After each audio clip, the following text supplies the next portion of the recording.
Ramswaroop Sahu, BSc part first, paper first, Sambhar lake.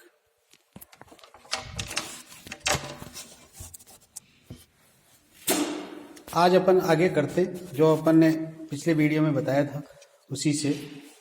तो क्या आज है आपके रॉकेट की गति। तो ये रॉकेट की जो गति है, ये जो फॉर्मूला यहाँ जो लिखा हुआ है, इसी से जो पिछले अपन ने चीज में सीखा वो का वही देखो, वही फॉर्मूला काम में ले रहे हैं। तो आपको ये ध्यान देना है कि अभी अपन इसको ध्यान से पढ़े और करें तो अपने को पूर्व की चीजें हैं जो जहां कहीं दिक्कत आ रही है उसको वापस देख लेंगे। रॉकेट की गति, मोशन ऑफ ए रॉकेट। तो रॉकेट है जो बहुत फेमस ये फंडा है, और इस के खास बात क्या है, इसमें बहुत सी चीजें बनी हुई है जिसमें से मुख्य आप ध्यान से देखो। कोई जो भी अपने को कोई संदेश भेजना है, संदेश का मतलब कोई मैसेज या मान लो फोटो सेल वहां लगाना है या ऑर्बिट में भेजना है, किसी के साथ अटैच करना है, तो उसके लिए है। तो यहाँ ये देख लीजिए आप, गर्म गैस से इधर से निकलेगी और ये दहन कॉस्ट है और ये रॉकेट की गति है, और ये ऑक्सीकारक और ईंधन है जो यहाँ इसके कोई टैंक लगे रहेंगे साइड में, वो गिरते जाएंगे। तो यहाँ इन्होंने वापस, तो अपना मुख्य ध्येय क्या है, मुख्य ध्येय ये है कि रॉकेट आगे गति करता जाए और उसको जो गति देने वाली जो गैसेज है वो एक उसको धक्का भी देंगे।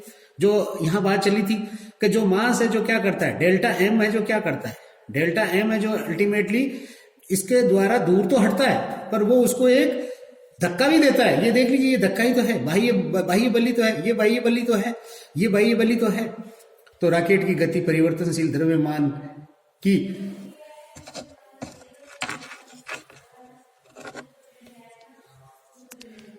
गति है, वैसी गति है।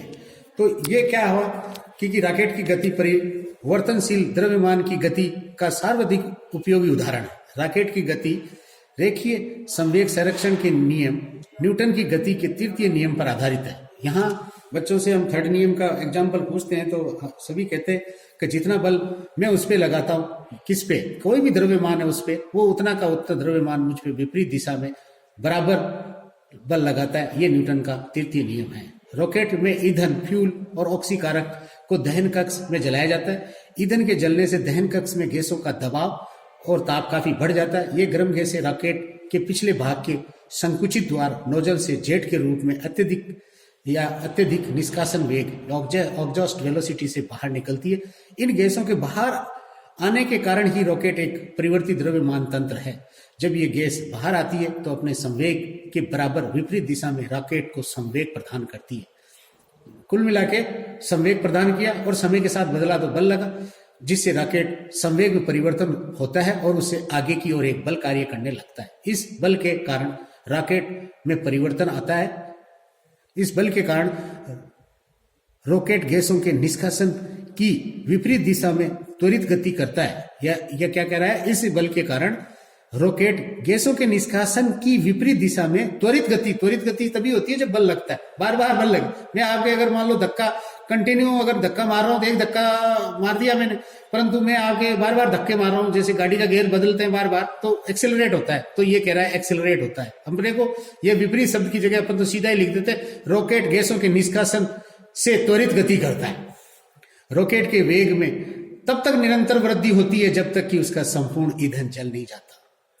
अब देखिए, माना किसी सन टी पर रॉकेट का ईंधन सही द्रव्यमान m है जो परिवर्तनशील है, अतः अंतराल dt में इसमें से dm का मान ईंधन, यानी कि जो dm का मान है वो ईंधन जलकर गैस जेट के रूप में निष्कासित हो जाता है। इन्होंने वही बात की है जो वहां पहले अपन ने की थी।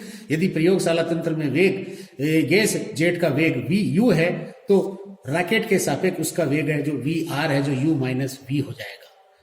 किसका? प्रयोगशाला तंत्र के सापेक्ष गैस जेट का वेग। गैस जेट क्या, अपने प्रारंभिक वेग से, कितने वेग से, u वेग से, और u को मैंने क्या कहा था, इसने धनात्मक लिया था, वो धनात्मक लिया था। तो u वेग से ये क्या करती है, बाहर की ओर निकलती है। बाहर की ओर निकलती है तो क्या करेगी, ये आपके पास सापेक्ष वेग का निर्माण हमने इस प्रकार से होता ही है और हमने यहाँ ऐसे लिखा है। इस सापेक्ष वेग को निर्वातक या एग्जॉस्ट वेलोसिटी भी कहते हैं, क्योंकि इसमें मुख्य भाग है जो u का ही खेल है। यह रॉकेट के डिजाइन के लिए एक महत्वपूर्ण प्रचाल है। यह परिवर्तनशील द्रव्यमान निकाय के लिए अपरिवर्तनशील निकाय के द्रव्यमान के लिए गति का समीकरण, जो कल मैंने बात की थी कि मेरा ये न्यूटन की गति के समीकरण जैसा ही है, D square x upon d t square है। तो रॉकेट के लिए उपयोग करने पर आपके पास में क्या क्या किया हमने, यानी ये बेसिकली क्या है, एक्सेलरेशन है। तो आपके पास में v को अगर मैं क्या लिखूंगा, d v by d t, तो अपने आप ही हो जाएगा ना, sorry d x by d t, तो d x square upon d t square, तो d square x upon d t square बन जाएगा। तो और आपके पास में एक्सटर्नल फोर्स और प्लस वी रिलेटिव और d m by d t. तो आपके पास में जो EXT रॉकेट पर कार्यकारी बाह्य बल है, जो इसके भार mg व वायु प्रतिरोध के योग के बराबर होगा। कुल मिला के भाई जितना उसका वजन गुरुत्वाकर्षण के कारण है उसी के बराबर ही तो हमारे को बाह्य बल लगाना है, और वायु के प्रतिरोधों को जो उसमें mg के और कोई अगर कंट्रीब्यूट करता है तो वायु प्रतिरोध करता है। पद VRdm अपॉन dt को निष्कासित गैस जेट के कारण प्रतिक्रियात्मक बल कहा जाता है।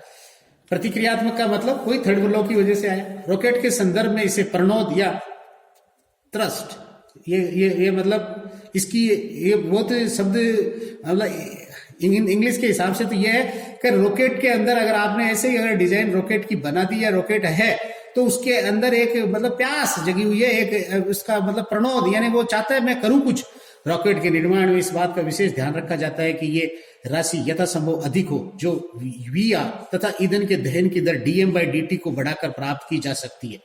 ये कह रहे हैं कि इस बात का ध्यान रखा जाए कि VR यथासंभव अधिक हो, यानी कि कौन सी राशि है, ये आपके पास है VR, और इसके दहन की दर dm बाई dt को बढ़ाकर प्राप्त की जा सकती। ये भी ज्यादा होगी, ये भी ज्यादा होगी तो अपने आप ही उड़ जाएगा। तो यदि ऊंचाई के साथ गुरुत्व त्वरण के परिवर्तन को और वायु प्रतिरोध को नगण्य मान लें तो ये कह रहा है कि केवल गुरुत्वाकर्षण बल के कारण लगने वाला जो बल है उसी के विपरीत हमारे को क्या करना है, मुख्य रूप से ये बाह्य बल है जिसके विपरीत हमारे को इतना बल खड़ा करना है, तो ये उड़ने लग जाएगा। तो यहाँ mg का जो कंट्रीब्यूशन डाला है, अगर मान लो मैं mg को हटा देता तो सीधा इसको ले लेता, नहीं ले लेता, तो इसको तो ले लेता, ये उड़ भी जाता। पर ये जो mg है ये क्या है, बाह्य बल है जो इसको रोक रहा है। तो ये बाह्य बल है जो इसको क्या कर रहा है, रोक रहा है। ये बाह्य बल है जो इसको क्या कर रहा है, धक्का दे रहा है। तो ये दोनों के दोनों बाह्य बल है, इसलिए ये इसकी गति के बराबर है। बहुत अच्छा, ये आपको लाइन बहुत अच्छी बता दी मैंने। Thank you.